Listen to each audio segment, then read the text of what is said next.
Tá gravando já? É sério que tá gravando? Você não me fala nada, pô. Vamos lá então.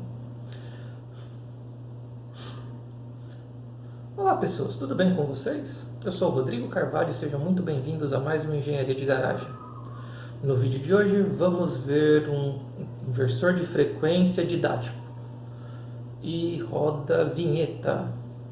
E na vinheta, produção, a gente podia colocar o nosso presidente, que ora fala que não apoia a vacina, ora fala que apoia. E aí depois fala que não apoia de novo.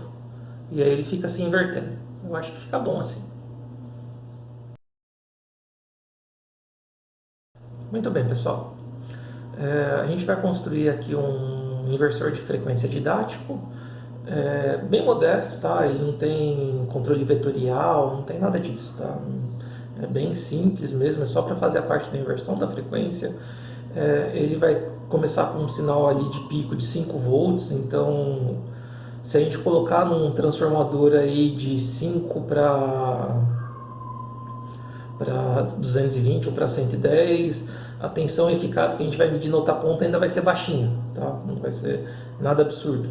Para a gente conseguir uma tensão razoável ali, a gente precisava uma tensão eficaz na entrada ali de pelo menos 5 volts. E esse cara aí ele vai gerar mais ou menos, ele vai gerar 5 volts de pico, então ele é bem didático, né? De forma resumida. Então vamos pro papel e caneta que eu vou dar uma explicação de como funciona esse cara agora. Vamos lá. Vamos ver agora aqui uma introdução bem rápida e modesta de como funciona um inversor de frequência, para poder explicar o circuito que foi apresentado aqui. Então vamos lá. Bem, normalmente quando você pesquisa aí por inversor de frequência, normalmente você vai ver o modelo para circuito trifásico, né? Então você vai ter normalmente uma ponte retificadora que eles montam, né? Você vai ter lá sua ponte retificadora, né? Ela vai ter seus 6 transistores ali para poder retificar as 3 fases, né? E aqui você vai chegar a uma fase R, aqui vai chegar a uma fase S e aqui chega uma fase T. Cada um deles defasado de 120 graus, né? Muito bem. Daqui para frente, o que a gente vai ter aqui? Normalmente você vai ter um indutor e um capacitor aqui para fazer um filtro, né, eventualmente, mas o que importa é que aqui você vai ter um negócio chamado banco de capacitor, ou um capacitor, dependendo do seu inversor, né, de forma mais simplória, que esse aqui é onde a gente vai pegar, vai fazer o armazenamento da energia. O que vai acontecer aqui? Ó? Nesse caso aqui, olhando de forma resumida, o teu sinal ao longo do tempo, né, que vai sair neste ponto, ele vai ser alguma coisa mais ou menos assim, né? Então vai ter uma fase R aqui, depois entra uma fase S, a fase T e vai repetindo aqui. Então aqui eu vou ter a fase R, depois a S, depois a T. E ele vai repetindo aqui, cada uma dessas fases, vai pulando esse negócio. Quando chega nesse ponto aqui, esse capacitor aqui, ele vai linearizar esse cara. Então vai ficar uma linha reta aqui, né? Daqui, ele vem para o sistema da ponte inversora. O que é a ponte inversora? Basicamente, você vai ter um par de transistor por fase, né? Que vai... Quando você aciona esse par de transistor, você vai pegar, vai mandar você vai energizar a tua carga, né? Via de regra, você vai ter um transistor aqui e outro aqui embaixo, né? Aqui vai ter normalmente um diodo aqui em paralelo com esses caras, tá? Esse aqui é o circuitão padrão assim que você encontra por aí. Então você vai ter um par para cá, depois você vai ter um outro par para o próximo. Opa.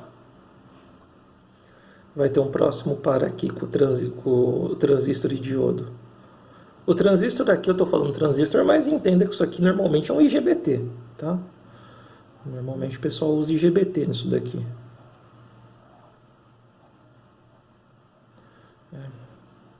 Aí você vai ter um outro diodo aqui e vai ter esse daí. Vai ser um par para cada fase praticamente que a gente vai ter aqui, né? E aí conforme você vai conduzindo esses parzinhos aqui, você vai alimentando a sua carga. Como que a gente vai alimentar a carga nisso aqui? Então daqui vai sair uma fase R, aqui vai sair uma fase S, aqui vai sair uma fase T. Normalmente é assim que funciona, tá? Bem, como é que vai funcionar aqui? Aqui a gente vai ter uma fase R, aqui eu vou ter uma fase S, aqui eu vou ter uma fase T. Desta ponta aqui, de cada um desses, vai sair um conjunto. Então eu vou ter um parzinho. Um para poder pegar e me mandar sinal quando a minha senoide for positiva, e o outro para mandar quando a senoide for negativa, né? Legal.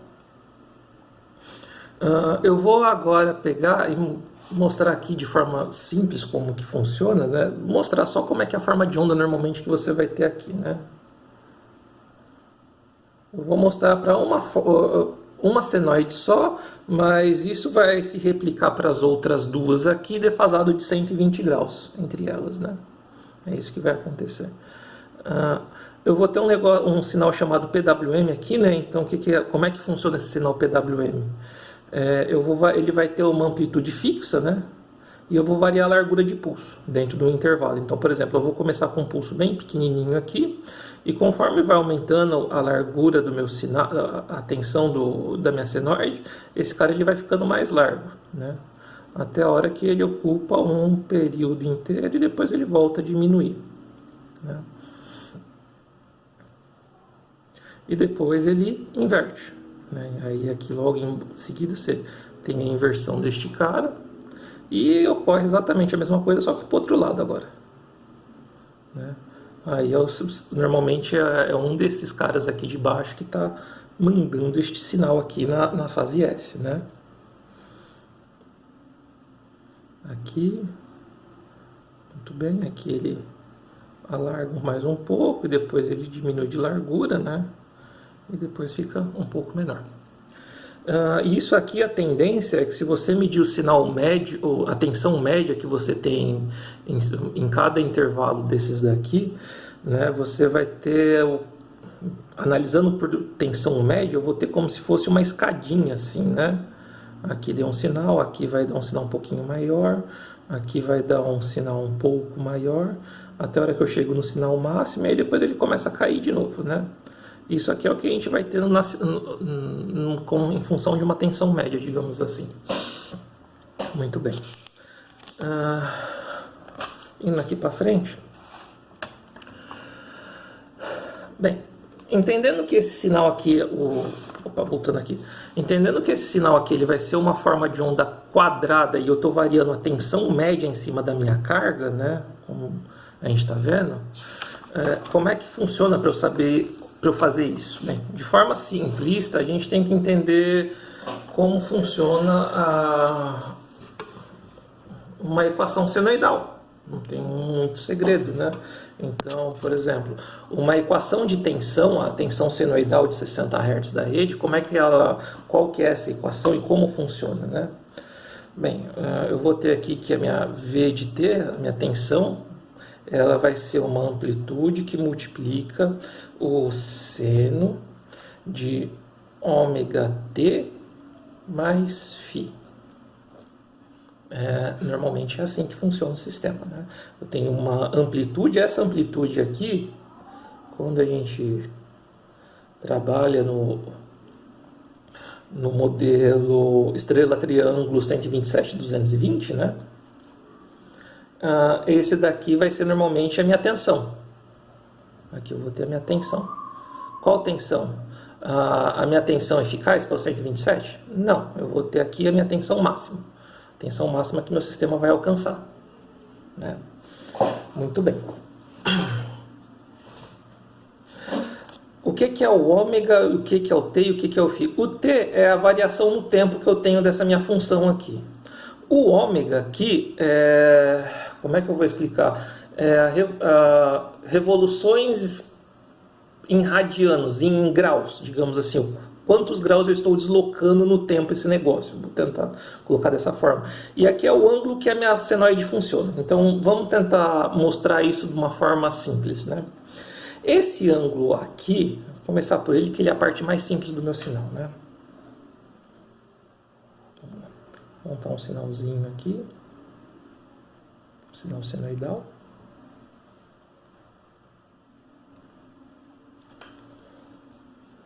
Vamos colocar aqui em ômega.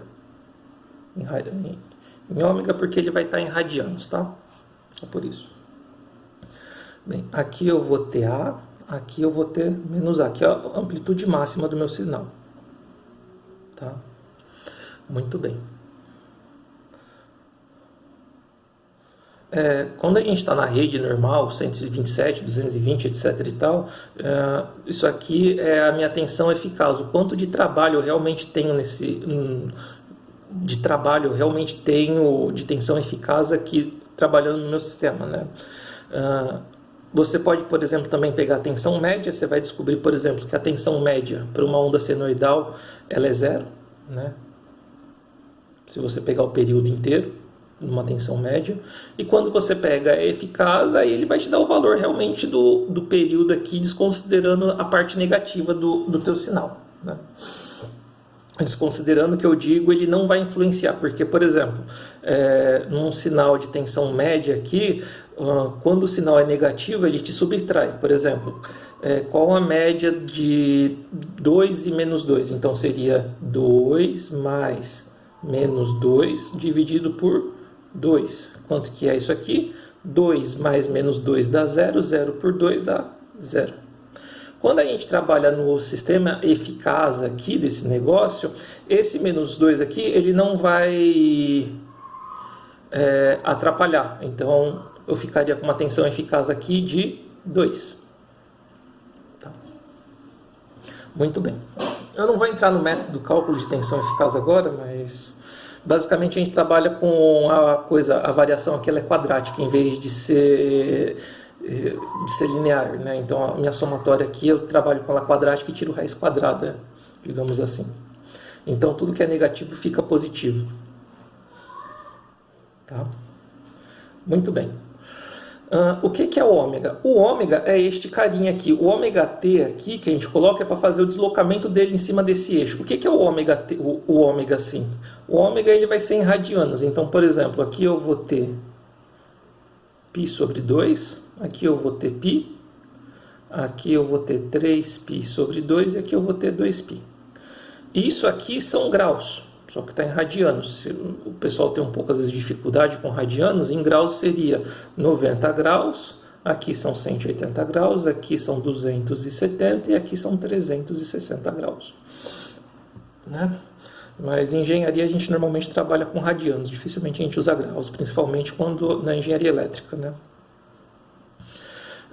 Muito bem. Isso é o meu ômega. Como que funciona esse ômega aqui? O ômega ele vai variar de acordo com a minha frequência. Então o ômega ele é igual a 2πf, onde f é a minha frequência.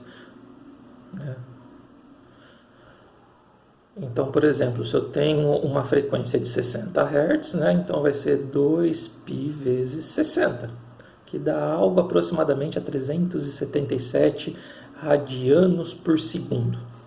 Tá? Muito bem. Entendemos aqui quais são os termos, né, do negócio aqui, o que quer dizer cada um desses caras aqui, né? Aqui é a minha variação em graus por segundo que eu estou tendo, que é o meu ômega, né, que é este cara aqui. O T é para ver em que ângulo eu estou em determinado tempo, né? Então partindo, por exemplo, em 0 segundos aqui, né, eu vou estar com o meu ômega em 0. Quando eu andar n segundos aqui, vai depender do teu ômega e do teu ômega, n segundos que você anda, por exemplo, você pode chegar em 90 graus aqui, ou π sobre 2, e assim por diante. É só para fazer a minha variação, né? Muito bem. E o seno é o seno do meu sinal. Então, por exemplo, aqui o seno de 0 graus é 0, o seno de 90 é 1, né? O de 180 é 0 de novo, o de 270 ou 3π sobre 2 é menos 1, né? E o de 360 é 0. Tá? Legal. Muito bem, a gente viu basicamente como é que funciona uma equação senoidal aqui de forma extremamente resumida e rápida, né? Mas o que é importante nisso? É você entender como que eu faço a amostragem do sinal. Então, por exemplo, quando a gente fala de uma forma de onda quadrada, né? No caso ali que a gente vai variar a tensão média, eu vou ter que amostrar o meu sinal em alguns pontos para poder pegar e tentar reconstituir essa tensão média. O que a gente vai fazer? Vamos fazer a amostragem de um sinal senoidal em 4 pontos, em 4? 1, 2, 3, 4. 4 pode ser. Vamos colocar 8 aí só para a gente ver como é que fica esse negócio, né? De forma um pouco mais simplória. Mas tem o teorema de um cara aí chamado Knight, que ele diz que pelo menos você tem que ter a tua frequência de amostragem, ela tem que ser 2 vezes a frequência amostrada. O que não importa agora, mas por exemplo, dentro de um sinal eu tenho que ter pelo menos 2 pontos dentro dele, né? Eu tenho que amostrar ele em 2 pontos diferentes para eu tentar conseguir reconstituir ele. Aqui a gente vai amostrar ele em 8 pontos para a gente poder ter uma reconstituição bem bacana. Então vamos lá. Deixa eu montar aqui a minha senoide novamente, né? Muito bem. Então eu vou fazer a minha amostragem aqui. A minha primeira amostragem vai ser em 0. A segunda amostragem aqui eu vou fazer ela em 45 graus, que dá π sobre 4, né? Aí depois em π sobre 2, que é 90, né? Aí depois aqui eu vou andar mais 1/4, dá 3π sobre 4, né? E depois eu ando mais 1/4, eu chego em π. Então essa vai ser a minha amostragem. Por que você não vai continuar? Porque vai ocorrer exatamente a mesma coisa, só que da forma negativa aqui, se a gente for olhando a senoide, né? Eu vou ter esses mesmos pontos, só que aí o valor deles vai ser negativo. É isso que vai acontecer. Então vamos lá. O seno de 0, né, só para a gente ver, o seno de 0 costuma ser 0. Ótimo.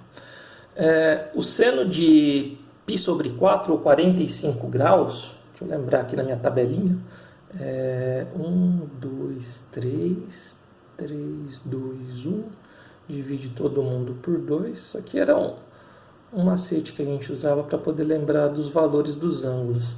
Aqui eu tinha 30, 45 e 60. Seno, cosseno, e a gente tira a raiz de todo mundo agora. Tá. O seno de 45 vai ser raiz de 2 sobre 2, né? E o seno de 90 é 1, né? De π sobre 2 é 1. 3π sobre 4 é o mesmo que 45, então vai ser raiz de 2 sobre 2.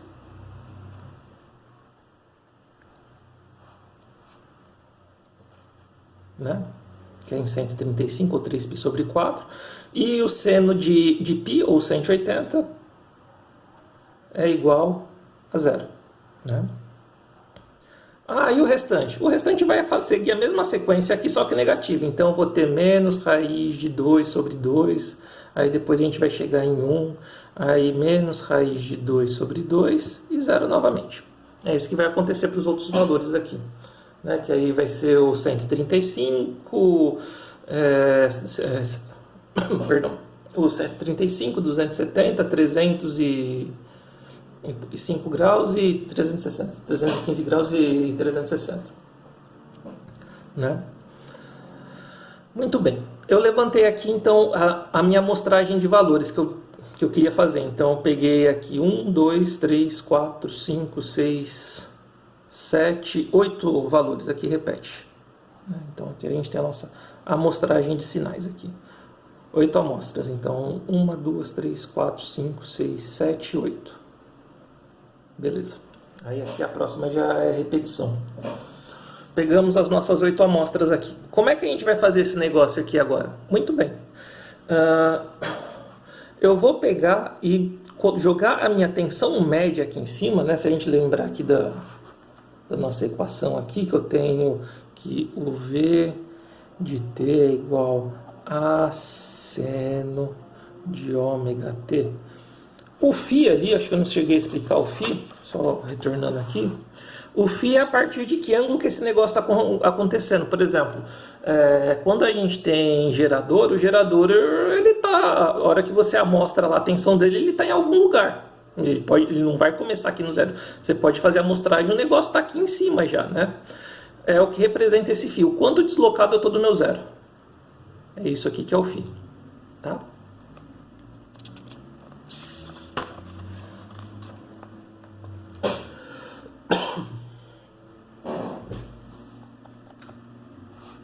Continuando.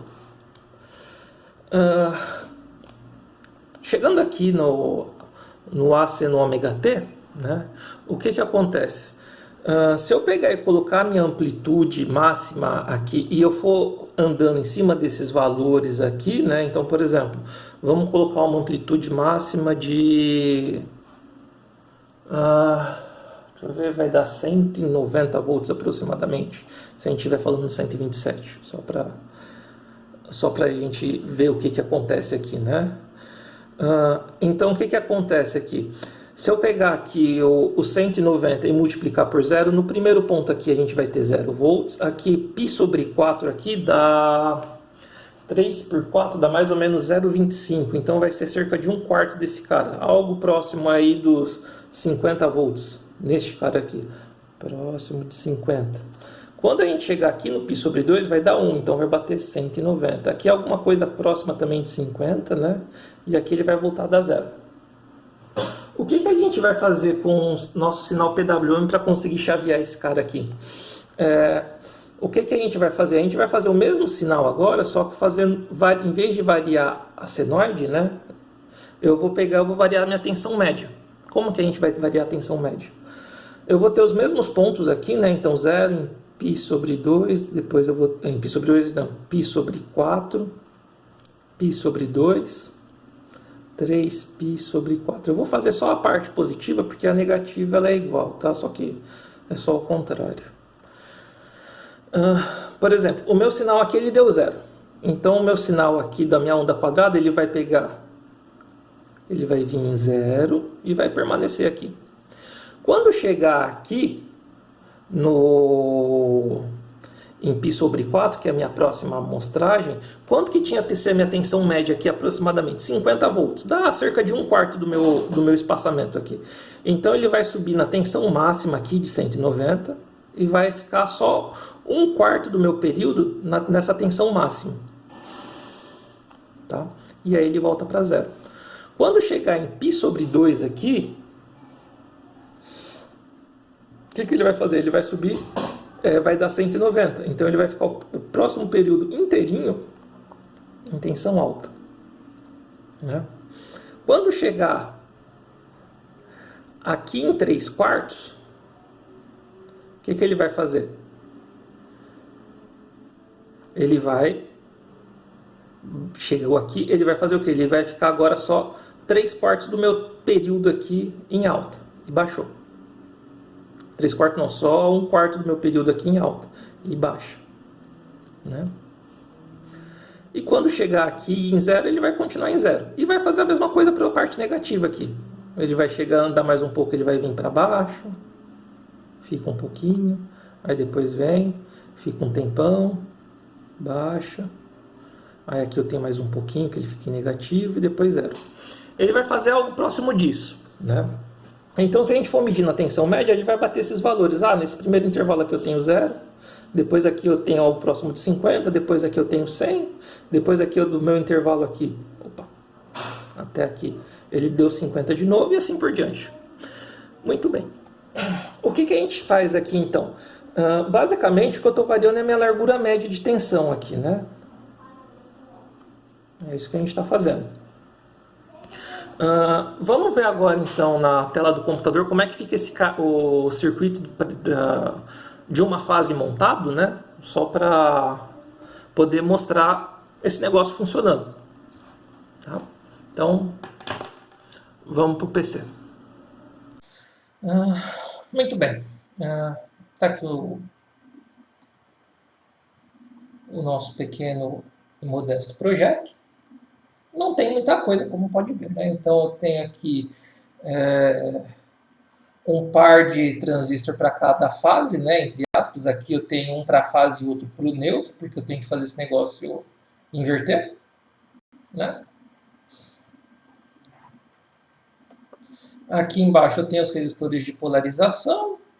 Esse resistor especificamente aqui é minha carga, né? O que mais que a gente tem? Aqui são as ligações para o micro, né? Deixa eu mostrar o código, para a gente poder entender um pouquinho, né? Bem, aqui são as definições das saídas e quem que já está em alta. Eu tenho que deixar pelo menos o 1 e o 3 aqui em alto, porque eles são PNP. Então, se eu deixar eles em baixa, eles já estão conduzindo. Eu não quero isso. Por isso que eu mando eles já para alto. Muito bem. Aqui no código eu defino a minha frequência. Aqui no código eu defino a frequência, né? Aqui frequência do oscilador interno, deixa eu lembrar. Esse aqui acho que eu ainda não estou usando nesse caso aqui. O número de amostras que eu vou ter dentro do meu intervalo, né? O tempo do oscilador interno, esses dois aqui eu ainda não estou usando, era para uma outra aplicação, uma outra função que, enfim. Vamos ao que importa aqui nesse negócio. Bem, aqui eu estou com o meu tempo em milissegundos, tá? Então, o que eu vou pegar aqui? Eu vou pegar 1000, né, e dividir e pegar o inverso da frequência, ele vai me dar o tempo de duração do meu sinal. Então, por exemplo, eu tenho um sinal de 60 Hz, eu vou ter os 16 milissegundos, acho que é isso. Faz tempo que eu não faço esse cálculo aí, mas acho que dá isso, 1 sobre 60, né? Deixa eu ver. Deixa eu só pegar aqui. 1 sobre 60. Os 16 milissegundos, isso mesmo. Né? Então, no caso de 60 Hz, são 16 milissegundos dividido por 4.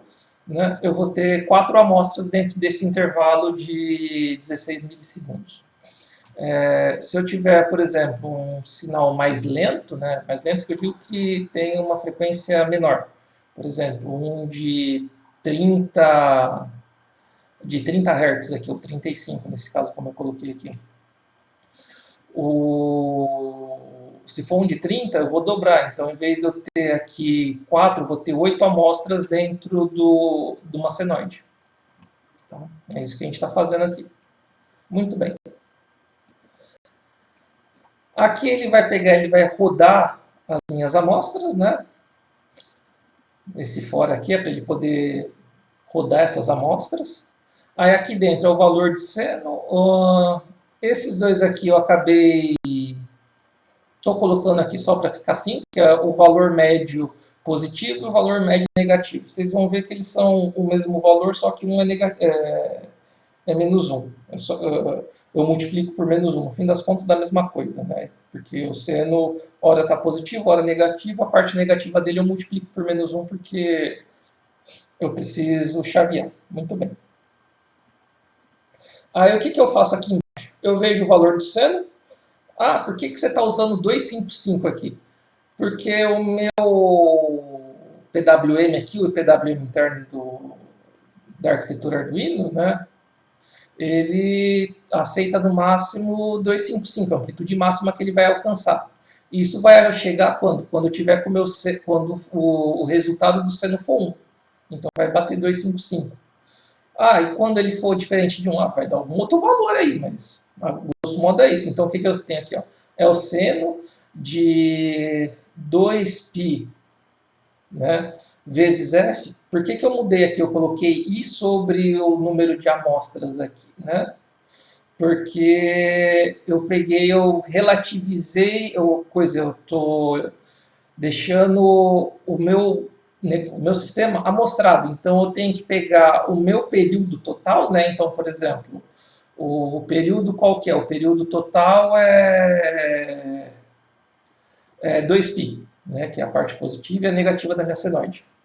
Eu estou dividindo ele por N amostras, né? E eu estou pegando um pedaço. Então, por exemplo, se eu peguei esse negócio de uma senoide e dividir por 4, eu vou pegar o primeiro ponto da senoide, o segundo ponto da senoide, o terceiro e o quarto ponto.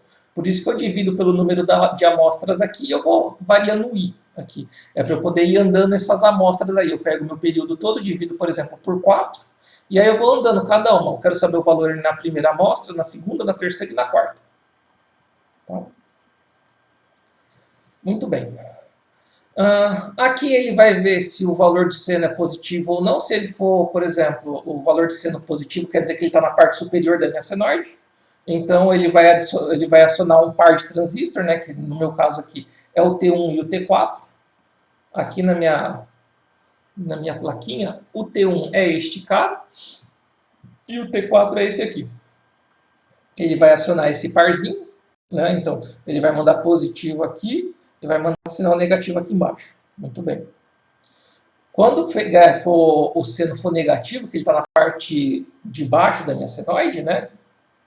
Ele vai inverter, ele vai acionar o transistor T2 e o T3, que é esse aqui e esse. Aí esse aqui vai jogar negativo aqui em cima e positivo aqui embaixo. Então eu literalmente inverti o sentido da minha corrente. Antes ela estava vindo daqui, descia e depois vinha embora. Agora ela está vindo por baixo, sobe para depois ir embora.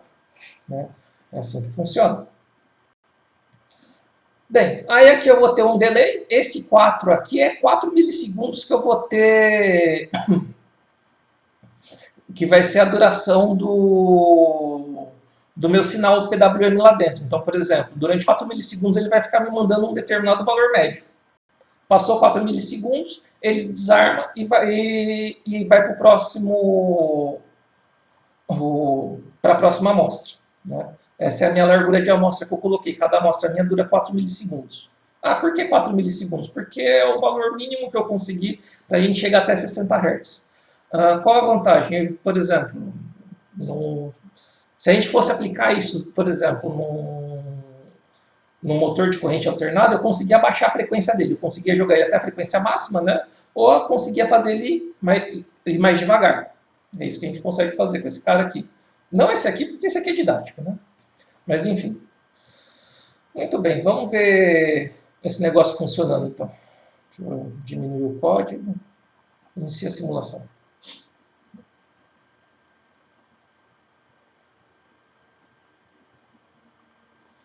Bem, estamos aí. Tá vendo aqui o meu sinal? Eu não estou com uma boa amostragem, mas tá vendo aqui, ó, essa parte mais larga é a parte que ele fica mais em alta aqui, tá vendo? Que tá até aparecendo. Deixa eu ver se a gente consegue melhorar o... Aqui eu estou com 10, eu vou colocar... Deixa eu ver... 5 milissegundos aqui. Para a gente poder ver. Aí, ó, tá vendo? Então aqui eu tenho a parte baixa do meu sinal, aqui a parte alta, tá vendo? A parte que ele fica mais em alta, depois ele baixa. Aqui a gente está com um sinal de 30 Hz, né? Não sei se dá para ver muito bem. Mas enfim, mudando o código. É que esse osciloscópio aqui é uma porcaria também, não dá para ver nada direito. Né? Mas dá para a gente ter ideia do que está acontecendo. Vamos agora para a bancada. Eu vou montar o circuito aqui e vou colocar ele para funcionar no osciloscópio de verdade e a gente vai ver. Vai ser a mesma configuração que eu tenho aqui. Os transistores que eu utilizei no projeto é tudo BC548 e 558. Os resistores são de 1K, aqui ele está de 470, né? Mas eu usei tudo de 1K, os resistores. E, bem, De forma didática, o projeto funciona. Se a gente for querer pegar, por exemplo, eu quero alimentar alguma coisa maior, por exemplo, eu quero partir de uma bateria e alimentar uma furadeira. Cara, a furadeira são 700 watts. A gente vai precisar de um senhor inversor aqui para poder chegar em 700 watts aí. Então a gente vai trabalhar com transistores bem maiores. Mas a base do funcionamento é essa, beleza? Vamos então para a bancada.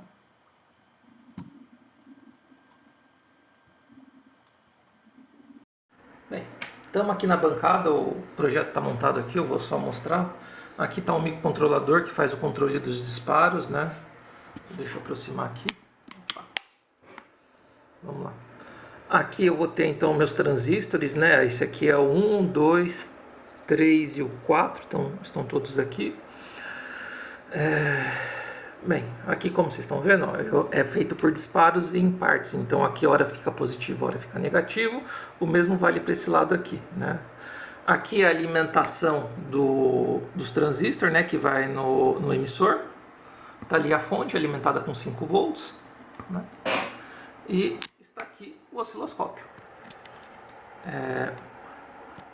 no sinal. Eu vou dar um run stop aqui, né, só para a gente poder medir a frequência. Eu regulei para 20 Hz esse cara aqui. Vamos lá medir a posição do final. Vou colocar o final aqui. Opa, aqui. E o início, vamos lá. Opa, peraí que eu estou mexendo os dois agora. Aqui. Cadê? Aqui. O start. Aqui. Ele bateu aqui embaixo. Deixa eu ver se dá pra gente aproximar lá. 20.4 Hz. Aqui é questão de ajuste, né? No meu sinal. Mas eu cheguei aqui na minha frequência definida. Bem, aí a gente mudando a frequência lá no ambiente, lá eu consigo subir, descer, enfim, fazer o que eu quiser no meu sistema. Tá? Deixa eu ampliar aqui os segundos por divisão para a gente ver a variação da largura de pulso, como eu estava comentando. Então aqui, ó, eu começo aqui com o meu pulso bem pequenininho, tá vendo? E conforme vai aproximando do centro, ele vai ficando mais largo e depois ele volta a diminuir. Depois ele repete a mesma coisa aqui para a parte de baixo do meu sinal. Certo? Bem, pessoal, o projeto é esse aí. Se vocês gostaram, se inscreve no canal, dá o like, isso ajuda pra caramba a gente. E é isso aí. Muito obrigado e até a próxima.